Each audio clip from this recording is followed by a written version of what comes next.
Sa punto po ito makakausap natin si Ginoong Winston Hinez, Chairman ng Land Transportation Franchising and Regulatory Board. Chairman Hinez, magandang tanghali po, si Mariz Umali po ito. Magandang tanghapon, Marie. Oo. Chairman, hindi ho ba't ilang beses nang nasangkot sa aksidente ang Nova Bus Line? Katunayan nga po, napabilang pa ito sa list of the 10 most dangerous or most accident-prone na bus operators na inilabas po ninyo before in terms of number of deaths, number of injuries, and damage to property. Kanina, nasangkot na naman sila sa aksidente. Ano na po bang gagawin natin dito sa bus line na ito?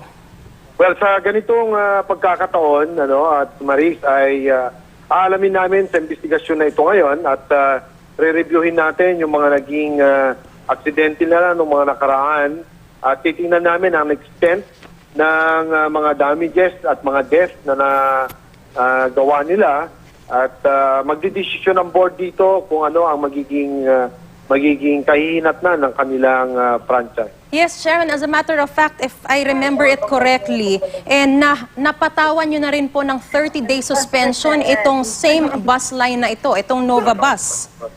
Totoo po yun dahil in fact mayroong mga nakapending ngayon dyan na applications natin at mga cases ngayon na dinidinig namin at hindi pa nga natatapos yung mga ibang aksidente nila dati tapos dumating nga na naman ito.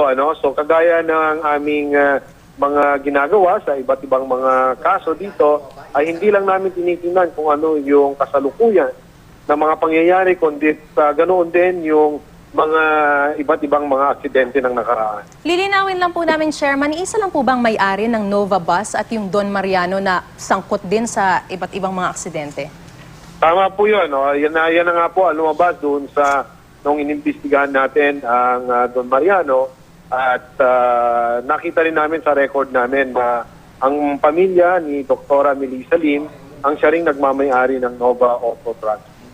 Gaano po kaya kabilis natin na ma-assess itong mga record nila at napakarami na po yung mga buhay na nasasayang at kumbaga dahil nga po sa mga bus lines na ito, ano po ba yung, gaano kabilis natin na pwedeng mailabas yung resulta at kung ano yung magiging ipapataw na parusa sa mga ito?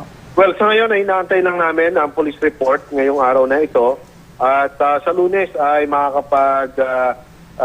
labas na kami siguro dito ng isang order ng preventive suspension dito sa prangkisa na involved ng Nova Auto Transport at isiset na natin ito kaagad for hearing bago matapos ang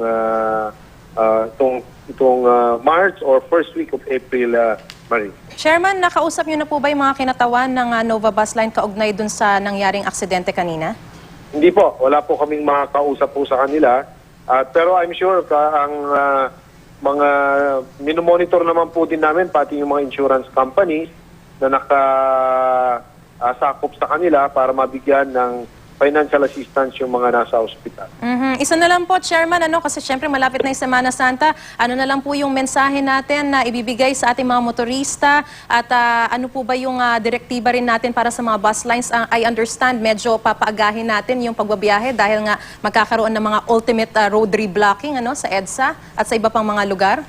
Tama po yun, at ang aming pakiusap nga sa ating mga motorista ay wag nang antayin yung last day para kung saan sila ay makauwi dahil yung mga igagrant naman naming mga special permit will be as early as April 14 ay meron ng mga available ng mga additional units para makauwi sila at ito ay magtatagal hanggang April 21. Alright, maraming salamat po LTFRB Chairman Winston Hinez. Magandang tanghali po sa inyo.